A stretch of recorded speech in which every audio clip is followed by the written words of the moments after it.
ازيكم عاملين ايه؟ يا رب الناس كلها تكون بخير. في كلمتين عاوز اقولهم في موضوع ادم وطني وكيل امام عاشور والتصريحات اللي خرج بيها على النادي الاهلي. وطبعا احنا عارفين ان النادي الاهلي كان اصدر قرار بعدم التعامل مع ادم وطني وكيل اللاعبين من بعد رحيل وسام ابو علي، وان كان في ازمه ما بين كابتن محمد يوسف وادم وطني. وهل الناس لسه مش شايفه ولا مقتنعه ان في ازمه داخل اوضه لبس النادي الاهلي من بعد التعاقد مع زيزو؟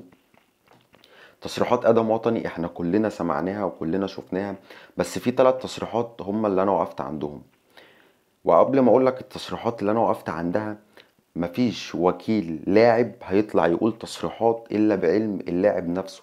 يعني ادم وطني في التصريحات اللي خرج وقالها امام عاشور عنده علم بيها، ولو امام عاشور ما عندهوش علم بالتصريحات دي فكان الواجب عليه ان هو يخرج ويكذب الكلام ده او ينفيه، او على الاقل يوضح لاداره النادي الاهلي او جمهور النادي الاهلي.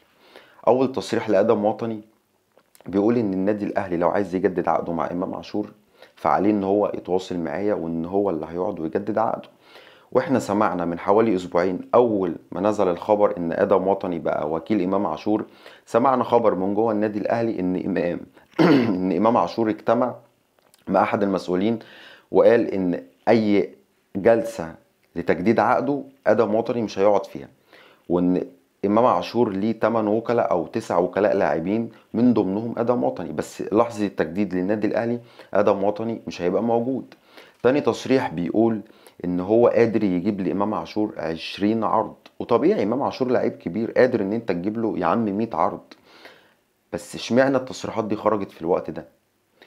تالت تصريح بيقول ان قرار النادي الاهلي بعدم التعامل معايا ما يهمنيش، وده امر يخص النادي الاهلي. او بمعنى صح هو مش فارق اصلا معاه النادي الاهلي يتعامل معاه ما يتعاملش معاه، في الاول وفي الاخر انت عايز تتعاقد مع امام عاشور او عايز تجدد عقد امام عاشور فانت كده كده اجباري هتقعد معايا. زي ما قلت لك مفيش لاعب وكيل اعماله هيخرج يطلع تصريحات زي دي الا بعلم منه.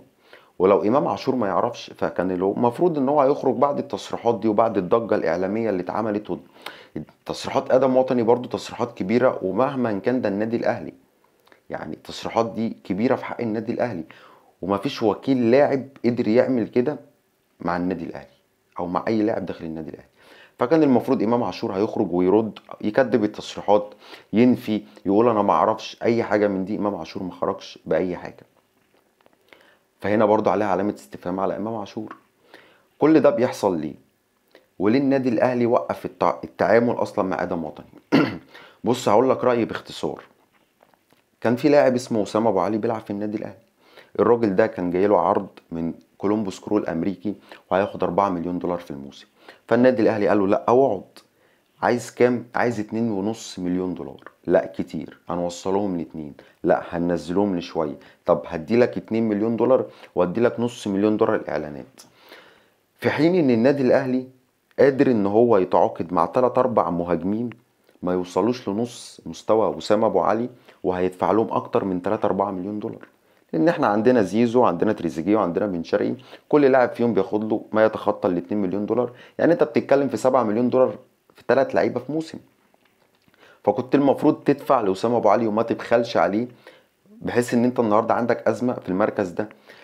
فالراجل ده مصلحة اللاعب بتاعه جاب له عرض كبير وهو هيستفيد من ورا منه، فأجبره أو أصر وفضل يزن عليه إن هو يمشي. فهنا جت الأزمة. فهي الأزمة أصلا طلعت من النادي الأهلي اللي النهاردة هو أكيد بيندم على عدم وجود أو التفريط في وسام أبو علي. دي حاجة. الحاجة التانية، لسه ناس مش مقتنعة إن زيزو عامل أزمة في أوضة لبس النادي الأهلي. شوف كم مشكلة حصلت جوه النادي الأهلي من بعد التعاقد مع أحمد السيد زيزو. مبدئيا من بداية الموسم عندك أكرم توفيق ما جددش عقده مع النادي الأهلي بسبب الراتب، وخرج النادي الأهلي وقالوا مسؤولين في النادي الأهلي قالوا إن إحنا ما وافقناش على طلبات أكرم توفيق فإحنا مش عايزينه. مع إن اللي حصل عكس كده، أكرم توفيق اللي ما وافقش على عرض النادي الأهلي للتجديد ومشى لأنه كان سامع إن زيزو جاي ب 100 مليون و 120 مليون. رامي ربيعة طلب 40 مليون في الموسم، يعني 80 مليون جنيه في الموسمين اللي كان هيجدد عقده بيهم. فالنادي الاهلي برضو رفض، فرامي ربيعة مشى. يعني عادي في لعيبة من ابنائك بيبيعوك عشان خاطر الفلوس، زي ما احنا زيزو باعنا عشان خاطر الفلوس. فهي العملية مش صعبة. يعني زيزو ما راحش النادي الاهلي عشان خاطر حاجة الا عشان الفلوس. تمام. فزيزو عامل ازمه، عامل ازمه. رامي ربيعه خرج من النادي الاهلي بسبب الازمه دي. اكرم توفيق ما جددش عقده وخرج من النادي الاهلي بسبب الازمه دي. عندك ديانج لحد دلوقتي انت مش عارف تجدد عقده وعمال يطلب منك طلبات مبالغ فيها بسبب عقد زيزو. عندك مروان عطيه كل يوم والتاني بيطلب تعديل عقده وان هو يزود مرتبه عشان خاطر ازمه زيزو برضه. وامام عاشور احنا عارفين، ودي حاجه ما فيهاش نفي، دي حاجة ما فيهاش نفي، ان هو الطلب ان عقده يزيد ويتساوى بزيزو وبتريزيجيه. وحق امام عاشور، امام عاشور انا اقول اللي هو حقه، لان امام عاشور هو القوة الضاربة لخط هجوم النادي الاهلي، والنادي الاهلي متأثر بغياب امام عاشور. فهل بقى الناس جوه النادي الاهلي شايفة ده وشايفة ان صفقة زيزو عاملة أزمة كبيرة جوه النادي الأهلي؟ وأشرف بن شرقي اللي ملوش أي تواجد ولا ليه لازمة داخل النادي الأهلي، هل دي مش أزمات كلها الناس دي صنعوها جوه أوضة لبس النادي الأهلي؟ عقد تريزيجيه اللي انت جايب تريزيجيه ب 3.5 مليون دولار ولا ب 3 مليون دولار، زائد ان هو بياخد له مليون دولار ولا مليون ونص في الموسم. طب المبالغ دي كلها انت بتديها لتريزيجيه مش عايز تديها لامام عاشور؟ ما هو حقه. المبلغ اللي انت اشتريت بيه تريزيجيه هو المبلغ اللي اشتريت بيه امام عاشور من ميتلاند الدنماركي. بس هل تريزيجيه بياخد في الاهلي زي امام عاشور؟ فالناس هتخرج وتقول لك ده زيزو بياخد 5 مليون جنيه في الموسم. ايوه حصل، بياخد 2 مليون كمان في الموسم. لا مش دولار مصري، 2 مليون جنيه مصري. بس دولت اللي متقيدين في اتحاد الكوره، ده اللي في العقد. زيزو عمل كام اعلان من راح النادي من ساعه ما راح النادي الاهلي؟ ده زيزو قعد 5 سنين في الزمالك مفيش حد عبره ولا حد تف عليه حد. محدش عبر زيزو، احسن لاعب في مصر 4 سنين ورا بعض محدش كان بيقول له صباح الخير ولا حتى مساء الخير. راح الاهلي قال لهم صباح الخير بقاله 3 شهور، عامل 5 6 اعلانات. شركة الكورة اللي جابت الاعلانات لزيزو عشان خاطر ياخد ال100 مليون ولا 10 مليون ولا ال5 مليون ولا ال2 مليون اللي هو متأيد بيهم في اتحاد الكورة، ده العقد بتاعه. زي ما استاذ عادل القيعي خرج وقال ده 5 مليون جنيه في الموسم. فالناس ليه مش شايفه ان في ازمه داخل اوضه لبس النادي الاهلي او مش عايزه تعترف بده بسبب زيزو؟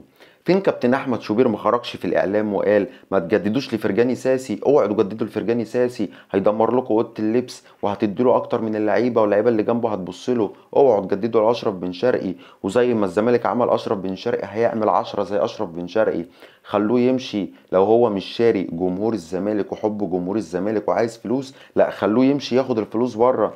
الكلام ده لا احنا ليه مش سامعينه النهارده داخل النادي الاهلي، ولا من كابتن احمد شوبير ولا من اي اعلامي؟ فدولت الكلمتين اللي كنت عايز اقولهم، ان لازم الناس تقتنع ان في ازمه داخل اوضه لبس النادي الاهلي، وان النادي الاهلي في اخر فترته كان بيدير التعاقدات بعشوائيه. راح يدعم صفقه راح يدعم خط هجوم النادي الاهلي بزيزو وبتريزيجيه وبن شرقي، وانت ولا عندك مهاجم من بعد وسام ابو علي، ولا عندك خط الظهر تأمن عليه نفسك وان انت تنافس بيه على كل البطولات اللي الاهلي بيشارك بيها في الموسم، ولا انت جبت باك شمال بديل لعلي معلول ومشيت عليه معلول، وعمرو السولية اللي انت مشيته واللي قلت عليه سنه كبير بيقدم احسن مستوى مع سيراميكا كليوباترا، في الوقت اللي ديانج انت بتتحايل عليه عشان تجدد له هو مش موافق، وهو اللي مخليك تتعادل الماتش اللي فات وتخسر 2 بونت قدام انبي. فالناس الناس خايفه تقول الحقيقه، خايفه من شماته جمهور الزمالك. اقسم بالله انا واحد من جمهور الزمالك ما شمتان ومش زعلان. انا بس الفكره اللي بيتقال على نادي الزمالك واحنا عندنا ازمات احنا بنسكت عشان احنا عندنا ازمات فعلا ما بنقدرش نتكلم، بس وقت الازمات اللي عندكم لما تتكلموا اتكلموا بحق ربنا. نفس الكلام اللي كان بيتقال علينا ايام تجديد اللعيبه النهارده ما بيتقالش على صفقه زيزو في النادي الاهلي. شوف كام لاعب انا قلت لك عليه عامل ازمه جوه النادي الاهلي: ديانج، مروان عطيه، لسه ياسر ابراهيم ما نعرفش اصلا هو جدد عقده ولا هيجدد ولا مش هيجدد، وعندك ان انت مشيت اكرم توفيق ورامي ربيعه. كل ده بسبب ايه؟ بسبب عقد زيزو.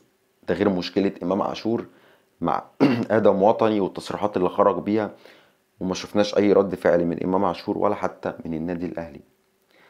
فيا صاحبي الكورة يعني يوم ليك ويوم عليك، ما تبقاش دايما عايزها في صفك. زي ما انت كنت بتقعد تقول الزمالك عنده وبتشاور، شاور المرة دي عندك وقول ان انت عندك ازمة داخل النادي الاهلي وازمة كبيرة والاهلي هيعاني منها طول الموسم بسبب صفقة زيزو. دولت الكلمتين اللي كنت عايز اقولهم. سلام عليكم.